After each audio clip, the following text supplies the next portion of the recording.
My trusty wingman today is Captain Erin Lankard, and you're going to hear me refer to her as Dr. Mears. And if you would like to ask the story behind that, including the correct spelling and punctuation, I would be more than happy to share, and I know you all appreciate it as well. Off camera here, we have my trusty exec, Becca Schweitzer, picking up your questions at the normal call-in line, which is coming up on the screen now. It's 707-412-8922. That's 412-TWCC. And I tell you, it's great to be here with you on a Friday, as we have been for the last few months. And it's also really great to be here on a Friday with a background like that. That is an extremely special airplane to our nation's history in this base, and especially to the test pilot school, which it sits in front of. It's an NF-104, one that I'm told of only two that still exist. The other one is chronicled in the movie The Right Stuff. It's the airplane that then at the time, I believe Captain Higer tried to hit an altitude record with, and it didn't work out so well, and he ended up ejecting from the airplane.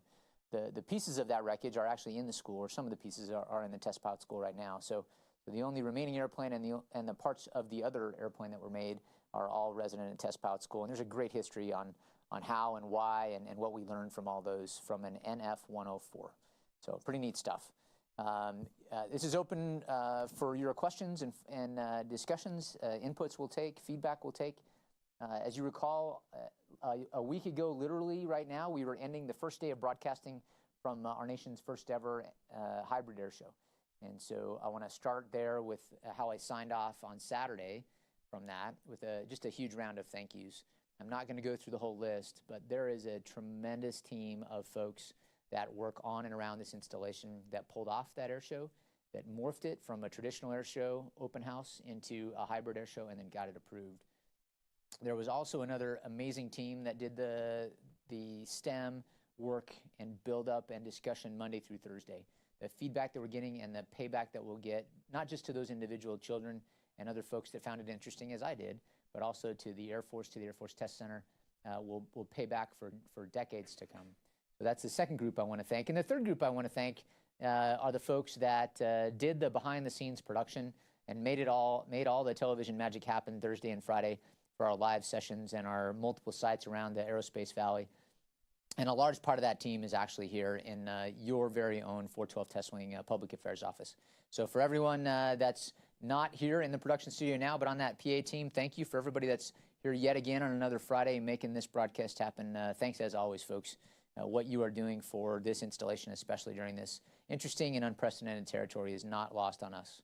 And as long as we're talking about town halls, next Friday, and correct me to 100% here, Becca, our AFMC commander, General Arnie Bunch, will be here, and he'll be having a town hall. It'll be effectively by invitation only for the in-person session, which will be at the base theater. So if you don't have an invitation there and you want to wait in line to get in person, you're welcome to try that event. However, I encourage you, if you're on base, to hit the portal and go that way, and if you're off base, to use Facebook. And did I get those right, Becca? No, I missed on both. So Becca's going to correct me to 100% on that. The time is 11:45. It's scheduled for about an hour and a little bit. I expect it'll run a little bit longer, but not much, because he has a tight schedule on the backside of that. But that will be a town hall with General Bunch at 11:45. And then as soon as we can pivot to a town hall, this town hall next Friday, we'll do so as close to 1 o'clock as we can. So Becca, the links again, if they don't make it in person, are? For those on base or working on the VPN, it will be on the commander's channel, which is the orange cone on your desktop. If you do not have that cone, please submit a ticket to COM immediately to make sure you have that. And then for those teleworking or not VPN'd in, we will have a closed circuit YouTube channel that will not be searchable. So we will be sending out the link probably early next week so that you can test it out. Awesome. Thanks for being here to back me up, as always, Becca. All right. So with that, if we have any questions rung in, I'll take those. If not, then I'm going to hand over to my trusty sidekick here for a couple thoughts on how we're performing in the pandemic. Becca, do we have anything in yet? We do have a couple. The first one is from some of your staff. Happy National Bosses Day. I appreciate that. And I guess to all of our bosses, happy Bosses Day as well. It is really, it's really humbling to have the role to get to support everyone. And I know that everybody that has my level of position and a couple notches below and above says the same thing. So it's humbling. it's great to be here, and I appreciate working for you and with you. So thanks. I appreciate that. Okay, first question. What is going on with the schools? What is going on with the schools? A crazy amount of education, and that's probably not your question. So if you can be more specific, I'd be happy to try to answer that. Are you asking about what are we changing to, or what's the current setup? So if you can be more precise with that, that's great. While you're typing in your update to that question, I do want to let everybody know that as part of our continuing attempt to get the message out to the people, not just the air show to the people, we have another 412 Test Wing Edwards Air Force Base hosted town hall with the Muroc Joint Unified School District leadership. That town hall will broadcast on the 5th of November. And if I don't have the time off the top of my head, so I'll phone a friend on the time. But 5 November, we'll have the that'll be the third one, I believe, in the town halls where you can ask the questions enabled by the awesome PA professionals directly to the Muroc Joint Unified School District leadership on that, on any of your specific topics. That continuing commitment to you of bringing school district leadership to the installation so you can engage with them direct, that is my role, my responsibility. I think it's working out very well. If there are other forums or enterprises or other ways you want to connect or converse or dialogue with the school or the schools in general that we can enable as the installation, let me know. Another thing that we have started for the school district, but we are going to stand it up, get it running, and then hand it back to the schools, is we are doing math tutoring. And if you're interested in doing that, contact our STEM coordinator, Miss Alita Van Hoy. And if you want to know how to get a hold of her, text into the 707-412-8922, and we'll connect you. The slots are limited and available. They're volunteer math tutors, and it'll take place on the Branch Elementary campus. It'll be on a certain battle rhythm, 2 days a week for elementary school and 2 days a week for a little bit more advanced kids. And it's designed not to do their homework, but to just be around in maybe a different perspective than the parent on how we think about math. Math was my first language, English being my second. And so if I can break my schedule free, I will be one of those volunteers. I love talking math. I could spend the rest of this hour talking about all the different ways you could write the number 1. But because I know that'll turn you all off, I'm not going to bore you with that right now. So, Beck, anything, follow-up question on what's going on with schools? Yes. The question is it true the schools will be reopening soon? If so, what will childcare look like for parents that will return to work? So let me answer the second part of that question first. When schools open, and when I say, and you're asking generically schools, and so that would imply the schools in Lancaster, Palmdale, Muroc Joint Unified, and in the larger Kern County. So that's overwhelmingly the majority of our population where their kids or where their children attend public school.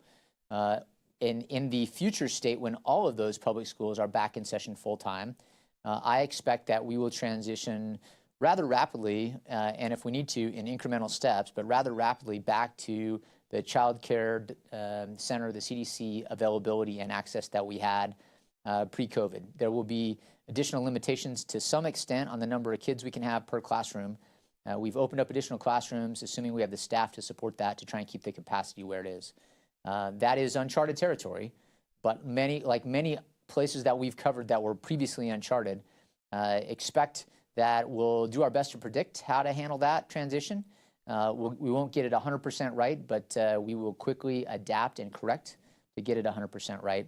And I am not concerned about capacity, but that doesn't mean it's going to be flawless the first day or maybe even first couple days.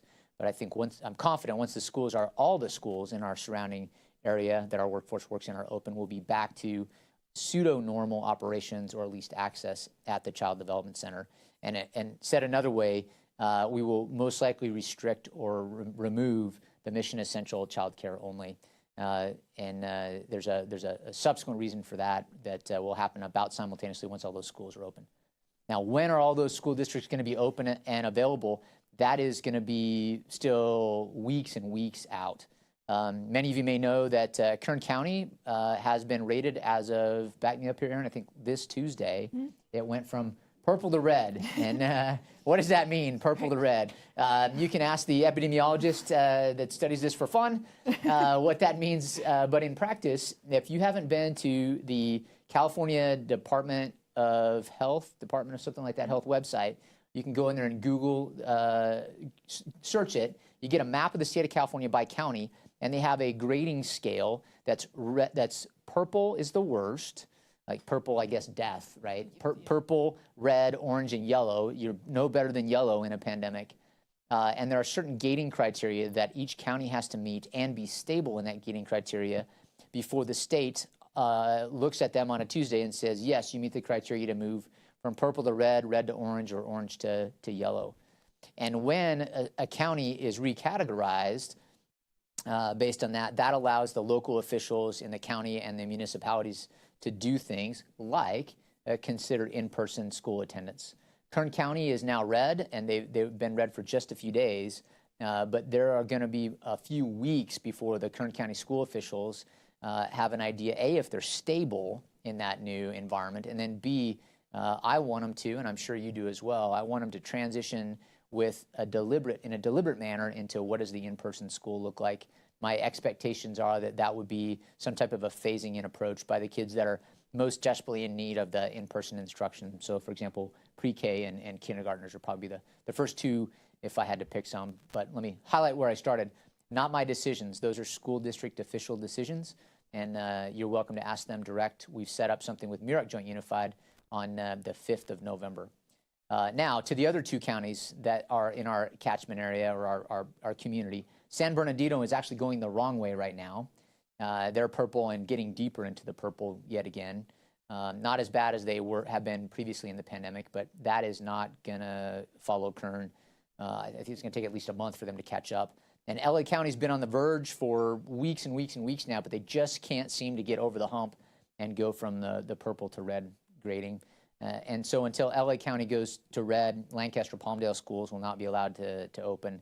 And that will cause, if Kern does open but LA County doesn't, that's a nuance that I'll have to figure out with the professionals at the CDC and the FSS, along with the school district professionals and your supervisors, commanders, and directors. Super long answer to your relatively straightforward question, but I just don't know how this is going to play out.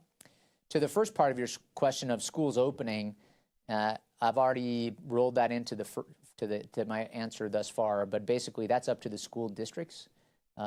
Again, as a reminder, many of you know this, but for those of you that don't, the schools that are on Edwards Air Force Base, where I'm the installation commander, are not my schools. The ground is Edwards Air Force Base, but the schools themselves are owned, managed, controlled, administered by Muroc Joint Unified School District. And we're partners with them, but they have the lead on anything in their campus. So it'll be up to Mr. Cortez, Mr. Kevin Cortez and his team to decide how they're going to phase back in on-base, in-person schools. With that, let me flip a couple thoughts over to Aaron, to Dr. Mears, on how the counties are trending and look into the future with your weather forecast for those three counties and their color coding. Go ahead. Yes, sir. So in line with everything that you've been saying, the three counties are changing just like that. So LA County is stabilized more or less, but they're stabilized on the verge of being okay. They traditionally had under 1,000 cases per day for the past week-ish, but they keep kind of going above, and they still don't meet the metrics that's needed. Kern just went down, just like how the general said. Unfortunately, going forward right now, it's kind of hard to give a weather report because around the nation, we're seeing a lot of increases in cases. A lot of people are talking about like a wave 2, even though we never really had an end to a first wave, so to speak. But we're seeing a lot of activity around the nation start to rise. Flu season's happening. It's going to get cold. People are going to go indoors. So the way that public health is looking at it right now, at least, is we're basically like the half an hour before the Titanic may or may not hit the iceberg. And we're in that critical period where we can prep and we can try to prevent a disaster from happening in an ideal world, or we might end up seeing an increase in cases come the fall. So it's kind of a weird, tenuous place to be, so to speak, because everything we're doing right now is good. It's working. But if we don't do things in a very deliberate manner, just like how the general said, it can escalate pretty quickly, especially as the rest of the nation right now is starting to see some significant increases and significant changes in behavior that aren't necessarily going towards the good direction of things. So yeah, around us right now, we're basically kind of in a really, really eye of the storm type situation where it could really go either way. But we're predicting there's going to be increasing challenges come the fall, come flu, come, again, people coming indoors. That's why the flu tends to be an awful disease anyways, is because people are stuck indoors. Transfers very similar to COVID. So right now, the biggest push that we're making, at least, is for people to continue doing those behaviors, continue distancing, even though it's going to get hard and we're going to get to the holiday season. Right now, we're watching very, very closely to make sure it goes a good way and hopefully not regresses a bit.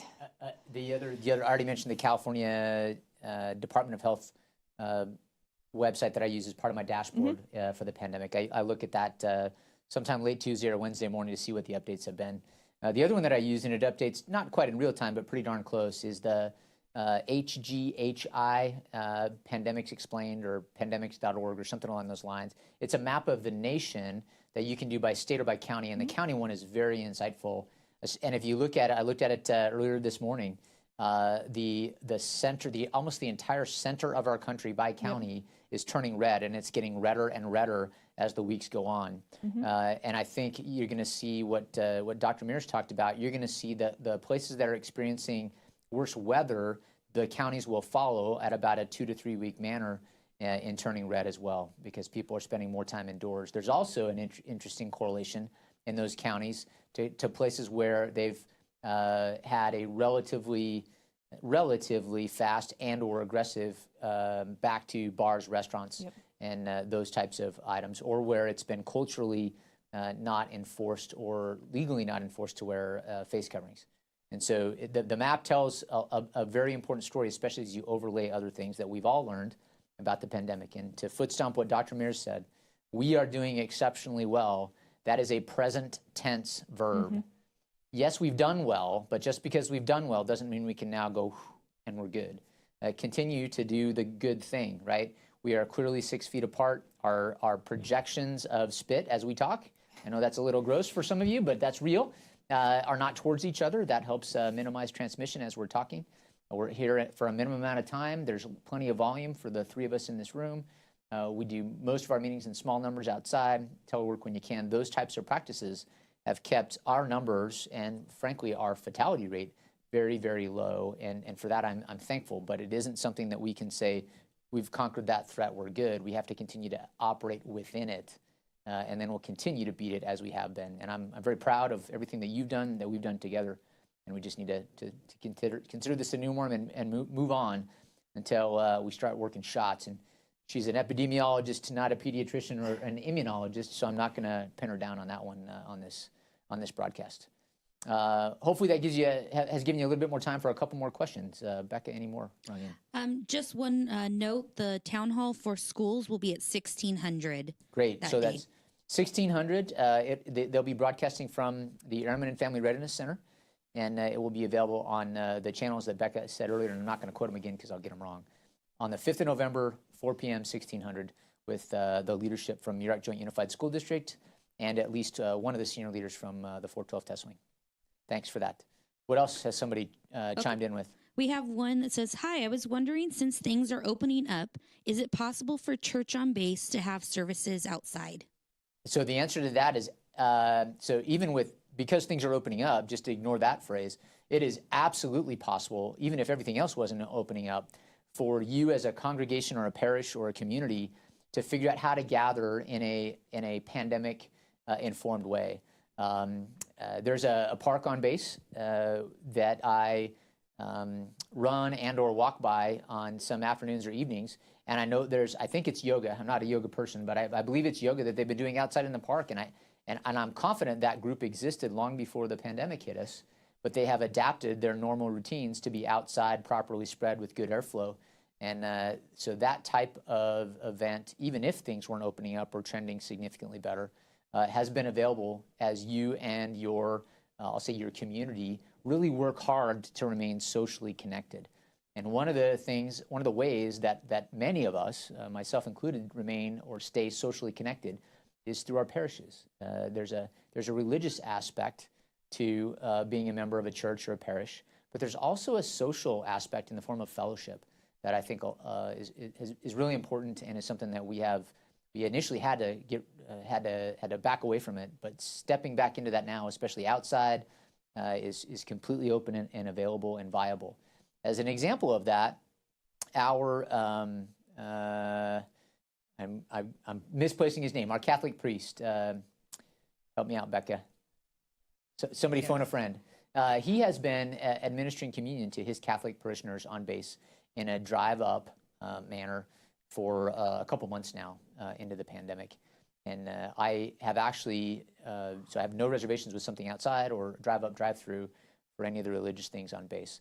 Another offer that I've made to Chaplain Brahm and his team to include all of his other chaplains and chaplain assistants is I've offered funds for them to link the two sanctuaries and the two community centers, so the annexes. So you have 4 places that are all on religious ground, religious territory, those kinds of things. And then you can spread out what would normally be a population in one sanctuary into 2 sanctuaries in 2 other places. That would probably get the density down enough that public health wouldn't immediately red flag us, just give us be carefuls. And right now we're technologically limited, but that is going to change. So you could have somebody broadcasting from one podium in Chapel 1, get to the Chapel 1 annex, the Chapel 2 sanctuary, and the Chapel 2 annex as well. So that's one thing that they're tracking on, and we're anticipating the delivery or the capability to do that before it gets cold. In addition to that, I have no reservations with them doing very small indoor services that are of some limited durations. The parish leads, so typically a chaplain, but the parish leads have been empowered and enabled to work with public health in what is to mitigate those risks. And if they have to have it inside, then they have to have it inside, and there are other things and other ways that you can mitigate. Duration, size, volume, mask wear. I grew up in a religion, in a denomination where it was a lot more spoken word, not sung word. Denominations where there's a lot more singing, there's frankly a little bit more risk because there's a little more aggressive broadcast, and there are ways we can mitigate that. So, and still let you have your what you need to remain spiritually healthy in a comprehensive airman fitness model, and all the other reasons that you like to be with your denomination, with your faith, and with your fellow practitioners of your chosen religion. So that's a fantastic question. Thanks for asking. Work with your parish lead, and we'll get you back into something that resembles what you need quickly. Okay, Becca, what else? Okay, just to note, the Catholic priest is Father Juan. Father Juan. So I didn't want to say the wrong name, but Yeah. Great. So Father Juan has been doing a great thing. Real quick, one of the things that many of you may not know is that Father Juan is not somebody that volunteers and has a parish off base. He's actually one of our chapel staff. He's not a chaplain. He's a Catholic priest that's assigned to us, and he's actually a government civilian employee of the United States Air Force.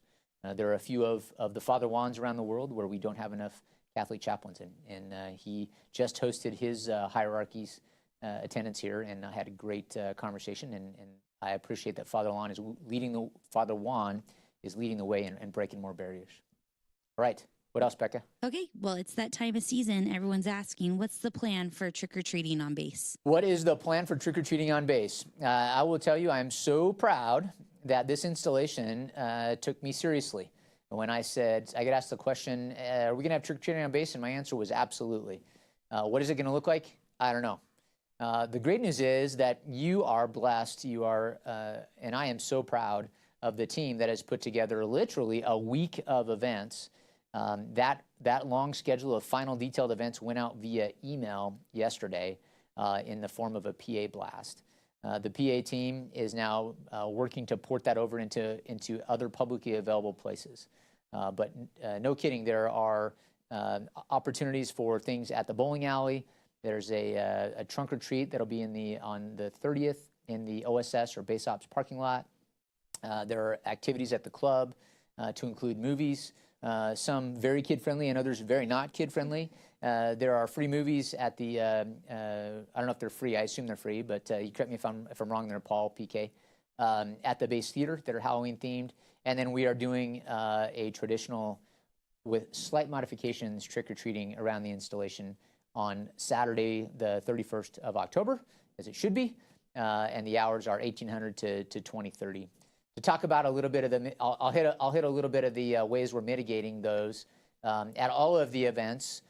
Please, the children that are not 18 but old enough to understand what the threat environment is, remind them that this is if you were a bad virus, this would be a perfect environment if they weren't careful to have a super spreader event.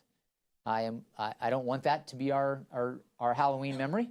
And the ways that we prevent that from happening are that we make sure that the kids or the packs that are getting all their goodies don't commingle other than they would have done so already as they're cohabitants. So that's one way we're going to mitigate. And that will need to be enforced by the children. And it will also need to be enforced or reinforced by a lot of the adults. Mask wear will be very important and appropriate for all of you doing your trick-or-treating. And then the question beyond that is, well, how do you give stuff to kids and be outside of the 6 feet? And I thought it was perfectly phrased in the announcement that extra points go to the houses that figure out a way to have some type of like a delivery chute or maybe a bazooka gun or I don't know, all kinds of things on how to deliver the treats to the kids, the prepackaged only, please, to the kids, and so they can maintain their safe physical separation of 6 feet or more. And then also bonus to the kids that have ways to grab candy, respecting the 6 feet or more. 2 examples I saw were like lacrosse nets, and another one was like a monster arm with a clip at the end of it that was more than 6 feet. So basically what I'm observing, and I'm not surprised because you guys are so innovative and so agile, is that you've incorporated understanding of this threat. And now using that threat, you're not letting it stop you, but you're respecting it. And I think as long as you keep those generic principles in mind in the pandemic, this is going to go very well. And I don't have a whole lot else to add on that. There was a specific question I received late yesterday, and it was how do we package candy to give to kids? The ROEs right now, the rules of engagement right now for trunk or treat, are that if you hand out large items like full-size candy bars or other large items, you don't need to do any special packaging, but you do need to figure out a way to do the physical separation. If you're going to hand out smaller pieces of candy, try to package them in some type of a Ziploc bag, so a bag within a bag, and then the risk, and use gloves as you hand those out. Make sure you sanitize your hands often if you're the preparer or the packager of that. And then that is about the same level of risk that you would have pulling the bag of candy off the shelf at any type of a store, a commissary or grocery store. And those rules apply to trunk or treat. For trick or treat, we're emphasizing the prepackaged only, please, and then the physical separation, trusting that the people delivering the treats and goodies out to kids are going to have ample uses of hand sanitizer and stay relatively clean and not be on the curb if they're feeling sick and all those other items. And the children on the other end, please make sure you use hand sanitizer a lot, and also be careful as you're opening and eating, just as you would any Halloween. So those are slightly different mitigations between trunk or treat and the trick or treating, but as long as you understand the principles behind them and comply with those, I think we're going to have an awesome Halloween week culminating. It's just amazing, right? Aaron, I remember as a kid growing up, and Becca, you probably too, when Halloween hit on a Saturday night, that was like the perfect storm. It was amazing. At all ages, and I'm getting goosebumps just thinking about how much fun I had and how much fun I'm going to observe this Saturday on the installation. So any additional public health items you want to pile on for trick-or-treating considerations? No, sir. I think it's a great opportunity for the base to really show how much we've all learned over COVID. Just like how the general said, it's a great time to be very creative, be very innovative, while still also celebrating what I would consider one of the best holidays. It's my favorite one. I love Halloween. While also doing that in a safe way. So just as a reminder, don't put out giant bowls and let people take them themselves. That's basically the worst case scenario, and that's what we're trying to avoid. Is everybody knows how they go by that one house with a giant like gallon of candy and it just says take one. We don't want all the different kids' hands and a bunch of different hands going in there. So please just continue to just hand them out one by one, or you can take a cluster of them and put them in their own individual bag to just do a prepackaged thing too if you want to give out more than one piece, or however you want to do it at whatever you're handing out at your curb or your car. But yeah, just as long as we keep doing distancing as much as possible, mask wear, and then like you should anyways, but wash your hands before you go to eat candy, and if you go out and you touch other stuff, just please continue to wash your hands before you consume anything. Essentially, it's good practice for everyday life too. Yeah, super excited. One thing I forgot on the trick-or-treating, no doorbell ringing. So if you're going to hand out treats, try to be on your driveway, your sidewalk, something out on the curb, so that there's less congestion problems there and a lot less touching, which is the other consideration. Everybody's seen the little monster. I'm not a princess, but a little monster with the snotty nose on Halloween. And think about that little hand going into the to the bag of candy. That's not what we're looking for this year, especially. So good stuff. So there's two things we have to do. We have to finish your questions, and then we have a special presentation, a special treat at some point we're going to cut over to. So I'm going to trust the PA team to tell us, hey, sir, we're going to cut over now and come back. We're going to cut over and finish that there. So you guys let me know when you're ready for that that special presentation. They are ready, sir. Okay. We're going to pivot over now, and then we're going to come back for a few questions. This is an amazing individual, and if we were in person at a commander's call or a town hall, I would be so proud and so excited to share the stage with this individual. This is a person that has lived, literally, personally lived an Air Force core value, and that is service before self. He has actually literally given of himself at a level at which I find very humbling and very impressive. So with that as the lead-in, and my deepest gratitude for everything you have done, literally saving other humans' lives for years now, I'll hand it over to the Red Cross for further discussion of just how awesome this member of our community is. Good afternoon. My name is Bob Woodall. I'm with the American Red Cross, and I'm here today to honor a gentleman with distinction. He is a volunteer manager of your blood program at Edwards Air Force Base, and over the last 5 years, he has contributed a large amount of blood to our system, and we are so proud of him.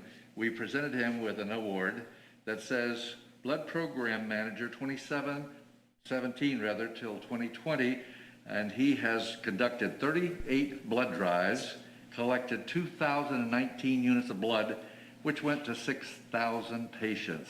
So there are many people grateful for Don Burks, and I want to thank him as part of the Aircraft Maintenance Squadron. He is a volunteer for us for the last few years, and we are very proud to present this award to him. Don, thank you for your work. And we are going to have blood drives continuing the first Tuesday and Wednesday of every month at the Oasis Club until further notice if there's a change. And we would invite everyone to learn and give blood and help support our community hospitals. We supply 33 hospitals in the LA area, and we would love for you to participate with us. So thank you, General Higer, for a few moments of the town hall meeting. We appreciate it. And again, thank you both to the Red Cross and to that our blood drive volunteer, who I know has also personally given of himself, literally one pint at a time. If you have not done that, I encourage you to consider doing that. If you have done that, but not recently, I also consider you to get back into that right now. One of the things that happened, much as happened early in the HIV epidemic, is a lot of people shied away from donating blood. The good news is locally we haven't been critical, but it is much lower now than it was earlier in the pandemic. And nationally, there's a significant decrease in blood stockpile. So anything that you are willing and able to do as a donor to help reverse that trend is very much appreciated. If you haven't or don't have a family member that has received blood that literally saved their life, I guarantee that will happen in your future. A very close family member of mine required a significant amount of blood during major surgery, and that person would not be alive today had it not been for the selfless act of many volunteers that provided that blood stockpile that was available when that very close family member of mine desperately needed it. No notice on the operating table a couple decades ago. So thanks in advance for all you do there. Becca, I don't know how many more questions we have. One of the questions that is a relatively recurring question that we get is, hey, sir, when are you going to change base access, base HPCon, and all those items? I am approaching a conditions-based, which is a phrase you've heard from the Department of Defense, conditions-based decision matrix, to be the first installation in Air Force Material Command to go lower than where we are right now. And I'm not going to say it because I'm not there yet, and I'm not going there immediately. But I am watching very closely what happens in LA County and the trend lines in San Bernardino County. And I would like to see those counties go red or better, and then my decisions become relatively straightforward. But so I'm watching those very closely. I'm also watching for any blips that indicate we are regressing. So continue to do what you've been doing, and that will help me work to lower our HPCon level below where it is right now at Bravo, which pivots me to my next, the next question, and that is, when, why, how are the folks that would normally have base access going to be allowed back on in a base access or to the installation. So right now at HBCon Bravo, and if we happen to regress to Charlie, and we never got there, but if we need to go to Delta, well, let me rephrase that. At Bravo and Charlie will be mission essential, mission critical, and operationally necessary only. In Charlie, as we got in it and got it established, and certainly at Bravo, we have a repeat and reliable battle rhythm to allow retirees on the base on Wednesday and also on Sunday. And that's been established, and it's been going, from my perspective, very well for the last months. At Charlie, I may have to restrict that if we went right back into it, but I would consider reestablishing it quickly. And at Delta, it's going to be mission critical only, because we'd be in a huge lockdown in general in the population, and that would include on the installation. So one of the things that I need to have and need to do before I remove the mission essential, mission critical, and operationally necessary restriction is I need the conditions to support and to allow us to transition into HBCon Alpha, and it would realistically be HBCon Alpha Plus. And so those are the conditions-based scenario that I'm looking for, and that I'm hoping arrives sooner than end of this calendar year. But right now, that's about how far out I still see it being realistically. I hope that I'm wrong and a little bit more conservative or pessimistic on that. But you know, if things continue where they are right now, and a couple counties drop from purple to red or even better, then that could accelerate our timeline there. Now, I fully understand and I fully respect the sacrifices that a lot of people that would normally have access to the base 24/7, 365 are going through right now. And your personal sacrifices are not lost on me.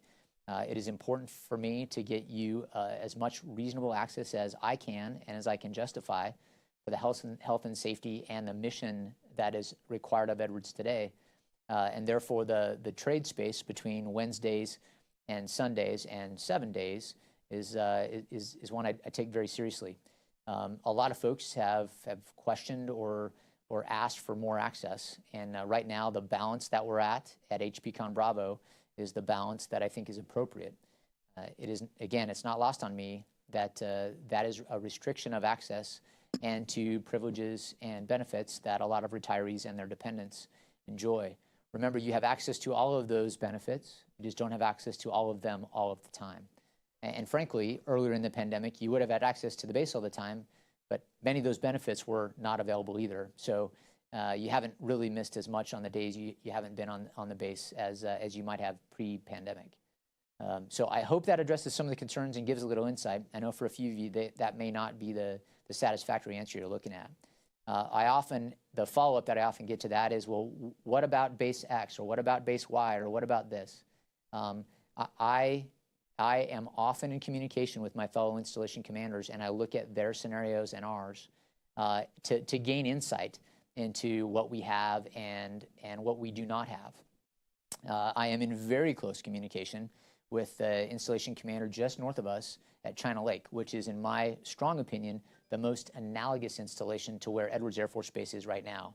And when you compare the access that we have, or that you would have, to China Lake Naval Air Station and what's available on the installation to you, what we have at Edwards Air Force Base, you have a lot more available to you in general at Edwards than you have at China Lake. The other frame of reference that I often look at in a comparison perspective on how are we doing relative to those like us, I look at other bases that have similar missions to ours. Most of those are in AFMC, and so I participate weekly in an AFMC-wide look at how installations are performing. And from a services available, a quality of life perspective, Edwards is much more green and much more services open than every other installation in AFMC, literally, and we have been that way for the last at least 4 months. I don't necessarily intend to win that race, but I'm just telling you there's another basis of comparison to look at on how aggressive we've been. The only reason that I'm able to be that aggressive relative to our local neighbors and to our mission parallel or mission similar neighbors is because of the performance that we all continue to do and the respect that we continue to have for this environment. I would like to give you another piece of interesting data on this. That we did mass testing. We had I think it was 2,500 or so tests taken about 3 weeks ago. And the only 2 positives that came back from that were people that don't have 7-day-a-week access to the installation. And so that tells me that the folks that are here in general are doing exceptionally well, and that overall we're doing exceptionally well. But that is also one data point among many others that informs on where the risk is or how the risk could arrive on the installation, and I'm balancing that risk. So I hope that addresses the concern that is a recurring concern. It is my concern as well. I do not take those restrictions lightly, but I take them in a risk-balanced approach. If you'd like to text in your personal name, personal contact information to the 707-412-8922 with a specific question, I'd be happy to talk to you, as we would if we were in person at or after a town hall, if you have any more further questions on that. So with that, Becca, anything rung in since we presented that awesome award to the blood volunteer? Yes, sir. We have one question. Do we have a time frame for when the recreation or the gym will open back up to dependents Monday through Friday, or would they be able to bring more of an assortment of weights outside for dependents to use? So I am gonna completely phone a friend and say, please contact the gym staff, the gym leadership, and then if they don't have an immediate answer to your question on how much longer or what are the conditions that they're looking for at the gym, then the FSS leadership can give you some insight to that as well. Again, if you look at the access that we have right now and the mitigations that we have in the gym right now, they're based on the prevalence in the population or the risk of transmission in the population should the virus sneak into our broader population. Reference my discussion on retiree access or others' access to the base 7 days a week. There are a lot of benefits for being a dependent. One of them is access to, in some cases, extremely good fitness facilities and other items. But my requirement for the gym is fit to fight for a military force. And then there are other civilians that have active jobs that they provide, and that's why we opened up in that order. Well, we never closed for active duty, and then we opened back up for civilian employees in that order. The next population we'll get will be dependents, especially those on base. And FSS and the gym should have a look forward on what do they need to see or what do they need to do to get there. My gut tells me that that's certainly about the time we would transition into alpha as well. But again, that's going to be up to their discretion and their decision in consultation with the public health professionals. Great question. The good news is the weather is like exquisite to work outside right now, but I know that's going to pivot quickly to very cold mornings. So thanks for that. Becca, what else? None other right now, sir. Okay. I've got a whole bunch of thoughts, and I'm happy to talk to you guys, although I can return time on your calendars and mine as well. Real quick, before I hand off to Dr. Mears for her thoughts, thanks for sitting in and filling in the med group role here. Dr. Mears is not actually a PhD holder yet, but when she is, her given go-by will be perfect. If you look up the movie Epidemic, right? Contagion. Whatever. There you go. Epidemic, Same thing. Contagion, right? One of the main characters in that movie is Dr. Mears. But the spelling and punctuation of her call sign is not just a capital and lowercase. I'm not going to give you exactly what that stands for, but there are a couple of very proud leaders on this installation that branded you, I think, exquisitely well, and I'm glad you've taken to it, and it couldn't be more appropriate. So with that, Aaron, Dr. Mears, Captain Lankard, any thoughts you want to depart on the week with? Yeah, just echoing everything we've been talking about this entire town hall, which is we're basically standing on the threshold of things can shift really bad one way if we start to get lax and get that complacency. And again, complacency is going to be the killer here for this part of this pandemic. We're seeing it around the rest of the nation with some places starting to get lax when they're not necessarily supposed to. We really don't want to see that here because the community on Edwards has been amazing and supportive, and it's been working really, really well with medical and with all the other interested parties to keep this place safe. But it really is a personal behavior issue. So as long as we keep following the core rules, stay away from other people physically if you can, minimize any sort of gathering with anybody else, make sure you wear your mask and make sure you practice great hand hygiene. If you do those things, it's gonna continue the way it's been going. Just like how the general said, there are places that are opening up. There are places that are maybe adjusting their operations to look a little different. We've kind of all gotten a little bit more used to that as places have been able to come back online, essentially. But they're doing all of that in consultation with us so that we can make sure that it might not be happening as fast as you want it to, or maybe not look the same, but we'll make sure that it's in a safe way so that we can keep making sure that this base does have access to what it needs. And I just wanted to thank the community for being able to keep this place as safe as it's been, and I hope that we really stick to it and just continue those great behaviors so we can continue to operate in the same level we have, and we'll be able to get through the winter with very, very minimal issues. So the talking points that I'd like to leave you with on the pandemic are, it's ubiquitous, meaning it's everywhere. And when we started initially talking about this, it was a flatten the curve discussion, and then it was potentially a contain, and then we went back to flatten the curve. But now that it's literally in every county and probably every municipality in our country, in fact, I believe the only continent it's not been on is Antarctica to date. And that's only going to be until they swap researchers and it ends up down there inadvertently. But so it's ubiquitous, it's everywhere, and it's just something that's going to be with us for a long time in an enduring manner, which means it's endemic. So things that are endemic are the common cold and the seasonal flu. Those are endemic. And so if you think about it, it's ubiquitous everywhere. It could be anybody, anytime, any place. And that it's endemic. It's not going to be, oh, well, when we go back to what it was before, when we go back to normal. No, this is the normal. And the sooner we adapt our process and procedures, the better we'll perform in the current normal. And then as we build our new normal with a vaccine and other mitigations, we'll be able to recapture a lot of what we remember about the past. But I'm really convinced we're never going back to that, what was February of 2020. And earlier, it's really gonna reshape a lot of what we do and how we interact, and we'll recapture most of the goodness as soon as we get better tools. But right now, it's all been human behavior and human performance, and you have done awesome, right? I could not be more proud. We are stable, but we're not static, and if we're stable but not static, that means we could diverge really quick. So continue to do awesome, and I will continue to be able to allow more things to happen, open more items, longer hours, and it'll be a nice symbiotic positive spiral, and I look forward to that as well. So with that as my